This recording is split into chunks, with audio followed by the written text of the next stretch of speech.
নমস্কার বন্ধুরা, রাধে রাধে। দেখুন, ইতিমধ্যেই তো ভাদ্র মাস পড়ে গিয়েছে।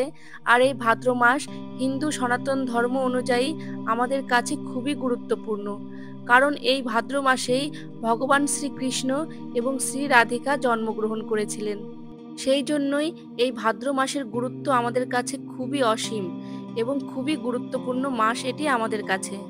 ভগবান শ্রীকৃষ্ণ এই পৃথিবীতে অবতীর্ণ হয়েছিলেন পাপ অনাচার থেকে এই পৃথিবীবাসীকে রক্ষা করতে, ধর্মকে সঠিকভাবে প্রতিষ্ঠা করতে কিন্তু ওনারা অবতীর্ণ হয়েছিলেন। তো বন্ধুরা, এই ভাদ্র মাসেই কিছু কাজ রয়েছে যেগুলো করলে অখণ্ড সৌভাগ্য লাভ হয়। আবার অন্যদিকে এমনও কিছু কাজ রয়েছে যেগুলো করলে জ্বালা যন্ত্রণা বৃদ্ধি পেতে পারে, অর্থ সংকট হতে পারে, এমনকি বিপদ আপদও আসতে পারে। কারণ এই ভাদ্র মাসটিকেই শাস্ত্রমতে বলা হয় শূন্য মাস। তাই এই শূন্য মাসেই এমন কিছু কাজ রয়েছে যেগুলো করা সংসারের পক্ষে একদমই ভালো নয়। তাছাড়াও এই ভাদ্র মাসটি হলো মা লক্ষ্মীর অত্যন্ত প্রিয় মাস। তো চলো বন্ধুরা, আজকে এই ভিডিওর মাধ্যমে এমন কিছু বস্তু বা জিনিসের কথা তোমাদেরকে বলে দেব, সেগুলো কিন্তু ভুল করেও এই ভাদ্র মাস চলাকালীন কাউকে কিন্তু দেবেন না। তাহলে কিন্তু আপনার সংসারে চরম দারিদ্রতা এবং অর্থহানি কিন্তু বৃদ্ধি পেতে পারে। চরম অশান্তি কিন্তু আপনার গৃহে লেগেই থাকবে যদি এই জিনিসগুলো ভাদ্র মাস চলাকালীন আপনি কাউকে দিয়ে দেন। এমনকি শাস্ত্রমতে বলা হয় এই জিনিসগুলো আপনি যদি কাউকে দিয়ে দেন তো মা লক্ষ্মী আপনার গৃহ থেকে চলে যাবে, যার ফলে কিন্তু আপনারা লক্ষ্মীহীন হয়ে পড়বেন। তাই বন্ধুরা, আপনাদের বলছি এই ভিডিওটি পুরোটা দেখুন এবং আপনাদের জন্য এই ভিডিওটি খুবই গুরুত্বপূর্ণ। আর এই ভিডিওটি যদি আপনাদের ভালো লেগে থাকে তাহলে একটি লাইক দিয়ে দিবেন এবং কমেন্টে রাধে রাধে লিখে দিবেন। আর এরকম আরও নতুন নতুন ভিডিও পেতে এই চ্যানেলটিকে সাবস্ক্রাইব করে দিবেন। তো চলুন বন্ধুরা, মূল বিষয়ে ফেরা যাক। প্রথমেই যে বিষয়টি বলবো সেটি হলো ঠাকুর ঘরে ঠাকুরের পুজোয় ব্যবহৃত জিনিসপত্র, যেমন ঠাকুরের ঘণ্টা, প্রদীপ, শঙ্খ, চন্দনপিড়ি। মূল কথা বলতে গেলে ঠাকুরের পুজোয় যে সমস্ত জিনিসপত্র ব্যবহৃত হয় এই জিনিসগুলোর মধ্যে কিন্তু শুভ শক্তি বিরাজ করে।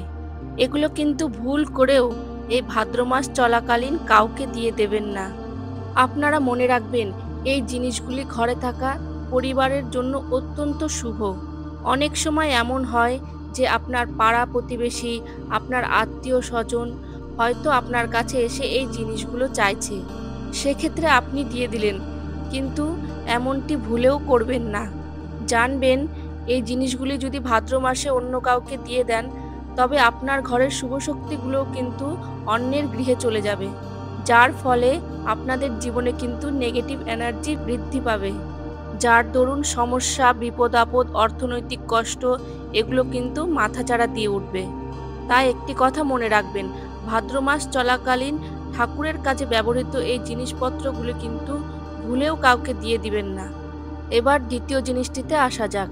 দেখুন বন্ধুরা, বাড়ির স্ত্রীদের কিন্তু মা লক্ষ্মীর প্রতীক বলা হয়। বাড়ির স্ত্রীদের গহনা, বস্ত্র এগুলো কিন্তু ভাদ্র মাস চলাকালীন কাউকে দেবেন না। বিশেষ করে মনে রাখবেন মঙ্গলসূত্র। এই মঙ্গলসূত্র কিন্তু কখনোই কাউকে দেওয়া উচিত নয়।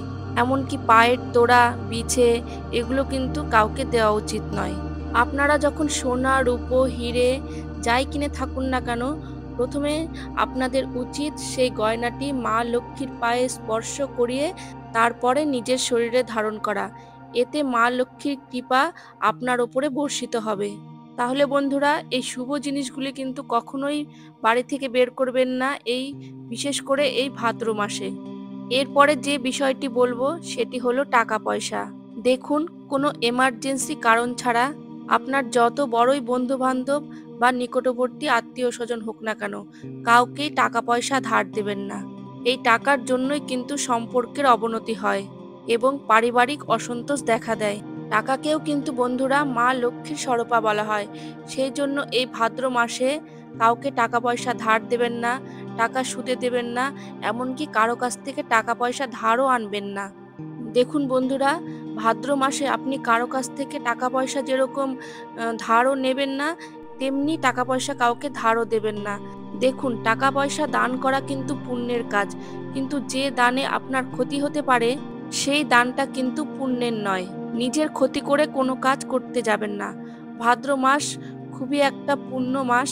নিজের ঘর থেকে লক্ষ্মী বের করে দিবেন না। তবে এবার দেখুন, কেউ যদি খুবই অসুস্থ হয়, তাকে হাসপাতালে নিয়ে যেতে হবে, এরকম এমার্জেন্সিতে কিন্তু আপনি টাকা পয়সা ধার দিতেই পারেন বা দান করতে পারেন, তাতে কোনো সমস্যা নেই। এরপর চতুর্থ নাম্বারের যে বিষয়টি বলবো সেটি হলো, আপনারা সূর্যাস্তের পর কখনোই দুধ, দই, আটা, লবণ, সর্ষের তেল এগুলো কিন্তু ভুল করেও আপনারা গৃহ থেকে বের করবেন না এই ভাদ্র মাস চলাকালীন। না হলে কিন্তু শুভ শক্তি, পজিটিভ এনার্জি সব আপনার গৃহ থেকে ত্যাগ করে চলে যাবে। পরিবারে নেমে আসবে চরম অসন্তোষ, দুঃখ, দুর্দশা, দারিদ্রতা, অর্থকষ্ট এবং অশান্তি। রান্নাঘর হচ্ছে অত্যন্ত পবিত্র জায়গা, যেখানে মা লক্ষ্মী, মা অন্নপূর্ণা স্বয়ং বসবাস করে, এবং লবণ হচ্ছে মা লক্ষ্মীর স্বরূপা। তাই ভুল করেও লবণ, সর্ষের তেল, দুধ, দই, আটা এগুলো ভুল করেও, বিশেষ করে সন্ধ্যের পরে এই ভাদ্র মাস চলাকালীন কাউকে দেবেন না।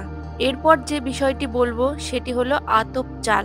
শাস্ত্র মতে বলা হয়, এই ভাদ্র মাসে আপনার গৃহ থেকে যদি চাল কাউকে দান করেন বা কাউকে দিয়ে দেন, তাহলে মা লক্ষ্মী স্বয়ং আপনার গৃহ ত্যাগ করে চলে যায়। শুধুমাত্র আতপ চাল নয়, যে কোনো চালই আপনি কাউকে এই ভাদ্র মাস চলাকালীন দান করবেন না। এই ভাদ্র মাসে চাল দান করলে আপনার গৃহে কিন্তু চরম অর্থকষ্ট নেমে আসতে বাধ্য।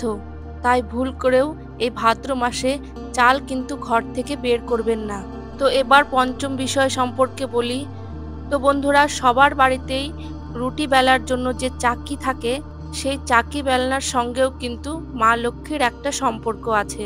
যেহেতু মা লক্ষ্মীর সঙ্গে এই চাকি বেলনার একটা সম্পর্ক রয়েছে, সেই জন্য এই ভাদ্র মাস চলাকালীন কিন্তু এই চাকি বেলনা ভুল করে কাউকেই দেবেন না। কেউ যদি আপনার কাছে চাইতে আসে, তবুও আপনি এই জিনিসটি কাউকে দান করবেন না। এই বিষয়টি মাথায় রাখবেন। এর পরের পয়েন্টটি হলো কালো সর্ষে। এই কালো সর্ষে হচ্ছে আমরা রান্নার কাজে ব্যবহার করি। আপনারা কিন্তু ভুল করেও এই ভাদ্র মাসে কালো সর্ষে কাউকে দেবেন না বা গৃহ থেকে বের করবেন না। এতে আপনাদের জীবনে দুর্ভাগ্য ডেকে আনতে পারে। মাথায় রাখবেন বন্ধুরা, ভাদ্র মাস চলাকালীন কিন্তু কাউকে সর্ষে দেবেন না। তো বন্ধুরা, আরেকটি গুরুত্বপূর্ণ বিষয় সম্পর্কে তোমাদের জানিয়ে রাখি।